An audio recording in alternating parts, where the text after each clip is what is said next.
मंगो दुआ के शाला इंजदा नसीब होवे।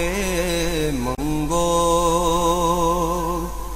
दुआ के शाला इंजदा नसीब होवे।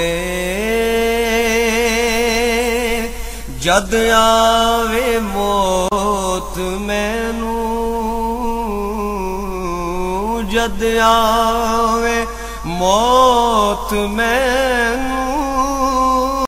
बिस्मिल्लाहिर्रहमानिर्रहीम। अस्सलामु अलैकुम दोस्तों और बुजुर्गों नाज़रीन, तुहाडे सामने अगली वीडियो नाल हाज़र हां। तुसीं देख रहे हो कि एक जड़ी बूटी है जिहड़ी बड़ी ही अच्छी, बड़ी मशहूर व मारूफ तो बड़ी आला किस्म की बूटी है कि जिंदे बहुत ही जबरदस्त ते बड़े अच्छे ते बड़े वधिया ते बड़े आला किस्म के जिहड़े ने इहदे फंक्शन ने, जिहड़े कि देखण नूं वेखो ए जिहड़ी लगदी है कि जिवें एक चटाले दे फुੱਲ हुंदे ने, लेकिन ये चटाला नहीं हैगा, ये जूफा है।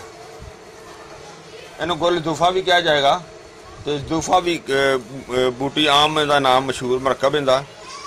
और ये जमीन ते एक तकरीबन विछी हुई बूटी हुंदी है और इहदी एक शाख ते बस एक फुੱਲ लग्या हुंदा है।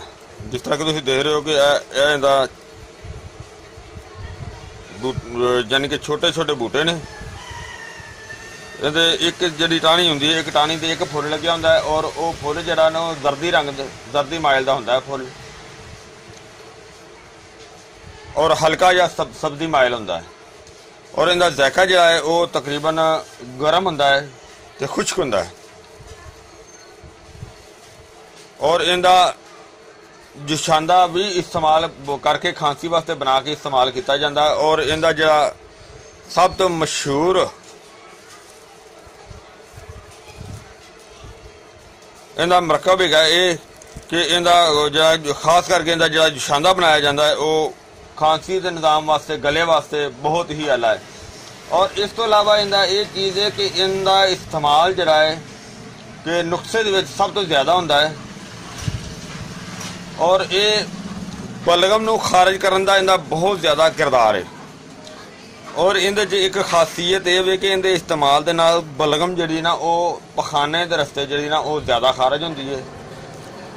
ते ये जिहड़ा ना इहदा इस्तेमाल दे नाल खांसी, नज़ला, ज़ुकाम जिहड़ा कि उहदे नाल बहुत ज़्यादा फायदा हुंदा है। और इहदा इस्तेमाल जिहड़ा है वो दमे दे मरीज़ नूं जिहड़ा ना वो बहुत बेहतर करता है कि इहदे नाल दमे दा मरीज़ जिहड़ा ना वो भी ठीक हुंदा है। लेकिन इहदा कल्ली दा फंक्शन बहुत घट है। ज़्यादातर इहदा फंक्शन जिहड़ा है वो नुस्खे दे विच जिहड़ा कि तुहानूं मैं अगली वीडियो दे नाल इहदा पूरा नुस्खा दिखावांगा कि इहदे नुस्खे दे विच असीं किहड़ियां चीज़ां शामिल कीतियां ने ते इहनूं कैसे कैसा नुस्खा असीं तजवीज़ कीता है कि जिहड़ा जिंदे इस्तेमाल दे नाल इंशाअल्लाह जिहड़ा कि इनहेलर लग्या हुंदा है कि जिन्हां नूं कईयां बीबियां नूं या कईयां बंदियां नूं साह वाला पंप लग्या हुंदा है। और वो साह वाला पंप जिहड़ा इंशाअल्लाह जिहड़ा असीं ये सारियां जड़ी बूटियां दा नुस्खा जिहड़ा असीं बना रहे हैं उहदे नाल इंशाअल्लाह साह वाला जिहड़ा ना वो पंप भी उतर जाएगा, ख़त्म हो जाएगा। और ये जी बूटी है। और इहदे नाल होर एक फायदा यह आ कि इहदा अगर जदों तुसीं अगर कली दा भी जुशांदा इस्तेमाल करदे जे तो इहदे नाल बड़ा एक बहुत ही अनोखा किस्म का फायदा हुंदा है, जिहड़ा कि शायद कि किसी ने अगर इहनूं इस्तेमाल किया भी होवे तो उहनूं नहीं पता कि इहदा होर की फायदा हुंदा है। कि इस दे नाल जिहड़े कि अगर मैदे दे विच ग़िज़ा बुस जांदी है, हज़म नहीं हुंदी, तो अगर कोई उहदे नाल कीड़े पैदा हो जाते हैं, इस दे नाल मैदे दी ग़िज़ा दे कीड़े जिहड़े ने वो खारिज हो जाएंगे, यानी कि उहनूं भी जिहड़े ने वो कढ दिंदी है। और उस तो इलावा जिहड़ा मैदे दे मूँह ते वरम हो जाती है, इहदे इस्तेमाल दे नाल आस्ता आस्ता जिहड़ा ना वो भी ठीक हो जाती है। यानी कि इहदे नाल वरम जिहड़ी सोज जिहड़ी हुंदी स्वैलिंग हो जाती है वो भी ठीक हो जाती है। और इसका सब तो मशहूर मरकब है शरबत जूफा। शरबत जूफा जिहड़ा ना वो इहदा इस तरीके नाल बनाया जाता है कि इसनूं जिस तरह कि तुहाडे सामने लईए कि कम अज़ कम अगर एक बोतल भी तुसीं बनानी है तो एक बोतल दे विच कोई कम अज़ कम जी ना अद्ध पा जी ना जूफा अद्ध पा गुल जूफा ਇਹ ਲਾਜ਼ਮੀ ਹੋਣਾ ਚਾਹੀਦਾ ਹੈ। ਅੱਧਾ ਗੁਲ ਜ਼ੂਫਾ ਲੈ ਕੇ ਉਹਨੂੰ ਤੁਸੀਂ 2 ਕਿਲੋ ਪਾਣੀ ਦੇ ਵਿੱਚ ਅੱਛੀ ਤਰ੍ਹਾਂ ਭਿਉਂ ਦਿਓ। ਭਿਉਣ ਲੱਗਿਆ ਉਹਨੂੰ ਇੱਕ ਉਬਾਲਾ ਦੇ ਕੇ ਤਾਂ ਰੱਖ ਦਿਓ। ਫਿਰ ਉਸ ਤੋਂ ਬਾਅਦ ਉਹਨੂੰ ਤੁਸੀਂ ਜਿਹੜਾ ਕਮ ਅਜ਼ ਕਮ 24 ਘੰਟੇ ਉਵੇਂ ਪਿਆ ਰਹਿਣ ਦਿਓ। 24 ਘੰਟੇ ਤੋਂ ਬਾਅਦ ਉਹਨੂੰ ਅੱਛੀ ਤਰ੍ਹਾਂ ਮਲ ਕੇ ਜਾਂ ਕੋਈ ਲੂਣ ਮਿਰਚਾਂ ਵਾਲਾ ਡੰਡਾ ਲੈ ਕੇ ਜਾਂ ਕਿਸੇ ਤਰੀਕੇ ਨਾਲ ਪਹਿਲੇ ਕੁੱਟ ਲਵੋ। ਫਿਰ ਅੱਛੀ ਤਰ੍ਹਾਂ ਹੱਥਾਂ ਨਾਲ ਜ਼ੋਰ ਦੀ ਮਲ ਕੇ ਤੇ ਉਸ ਤੋਂ ਬਾਅਦ ਉਹਨੂੰ ਤੁਸੀਂ ਕੱਪੜੇ ਵਿੱਚ ਛਾਣ ਲਵੋ।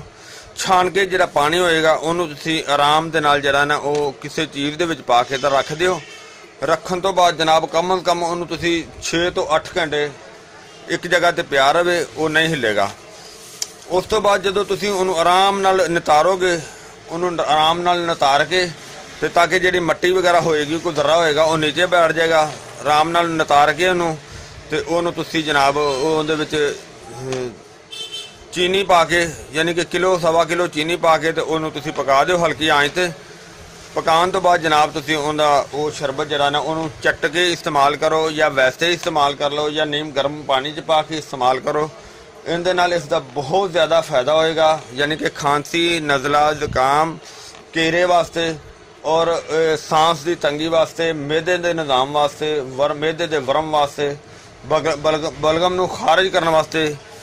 ਤੇ ਇਹਦਾ ਜਿਹੜਾ ਮਸ਼ਹੂਰ ਜਿਹੜਾ ਬਿਹਤਰੀਨ ਇਸ ਤੋਂ ਵੀ ਅੱਛਾ ਮਰਕਬ ਹੈ ਉਹ ਤੁਹਾਨੂੰ ਅਗਲੀ ਵੀਡੀਓ ਦੇ ਵਿੱਚ ਦਿਖਾਵਾਂਗੇ, ਜਿੰਦੇ ਵਿੱਚ ਬਹੁਤ ਜ਼ਿਆਦਾ ਜੜੀ ਬੂਟੀਆਂ ਦਾ ਮਰਕਬ ਹੋਏਗਾ। ਇਨਸ਼ਾਅੱਲਾ ਸਾਡੀ ਵੀਡੀਓ ਜਿਹੜੀ ਹੈ ਤੁਹਾਨੂੰ ਜੜੀ ਬੂਟੀ ਦੀ ਇਨਫੋਰਮੇਸ਼ਨ ਜਿਹੜੀ ਤੁਹਾਨੂੰ ਅੱਛੀ ਲੱਗੀ ਹੋਏਗੀ, ਇਹਨੂੰ ਤੁਸੀਂ ਲਾਈਕ ਕਰਿਓ, ਸ਼ੇਅਰ ਕਰਿਓ, ਸਬਸਕ੍ਰਾਈਬ ਕਰਨਾ ਬਿਲਕੁਲ ਨਹੀਂ ਭੁੱਲਣਾ। ਇਨਸ਼ਾਅੱਲਾ ਅਗਲੀ ਵੀਡੀਓ ਨਾਲ ਫਿਰ ਮਿਲਾਂਗੇ। ਇਜਾਜ਼ਤ, ਅੱਲਾਹ ਹਾਫਿਜ਼, अस्सलामु अलैकुम रहमतुल्लाहि व बरकातुहू।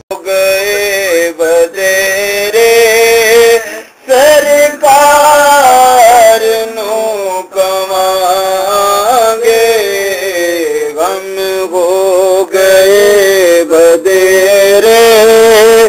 सरकार नू कवांगे, दरदां दरदां दरदां ने पा